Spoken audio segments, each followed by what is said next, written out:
রূপকথা সেই ডানাওয়ালা সাদা ঘোড়া আর রামধনুর কথা মাথা থেকে একদম ঝেড়ে ফেলুন। আসলে ইউনিকর্ন ছিল এক ভয়ঙ্কর দানব, যারা সত্যি একসময় এই পৃথিবীতে রাজত্ব করত। চোখ বন্ধ করে একবার ৩০,০০০ বছর আগেকার তুষার যুগের হিমশীতল প্রান্তরে চলে যান। চারদিকে কনকনে বাতাস আর বরফ, আর সেই ঘন কুয়াশার বুক চিরে ধীর পায়ে এগিয়ে আসছে এক বিশাল ছায়া। এটা কোনো সুন্দর বা আদরে ঘোড়া নয়, এটা ছিল ৪ টন ওজনের মাংসপেশিতে ঠাসা একটা জ্যান্ত ট্যাঙ্ক, যার পুরো শরীর ঢাকা ছিল ঘন বাদামি পশমে।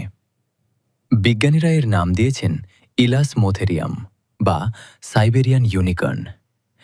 এরা উচ্চতা ছিল প্রায় ৮ ফুট আর লম্বায় ১৫ ফুট। তবে সবথেকে চমকে দেওয়ার মতো বিষয় ছিল এর কপালে থাকা সেই বিশাল শিংটা। প্রায় ৬ ফুট লম্বা হাড় আর কেরাটিনের তৈরি সেই শিংটা দেখতে ছিল অনেকটা আকাশের দিকে তাক করা এক বিশাল বর্ষার মতো। আমাদের পূর্বপুরুষরা এদের শুধু কল্পনা করেনি, তারা এদের নিজের চোখে দেখেছিল। আদিম মানুষরা গুহার দেওয়ালে এই একশৃঙ্গ দানবদের ছবি এঁকেছে আর প্রজন্ম থেকে প্রজন্মে এদের গল্প শুনিয়ে গেছে।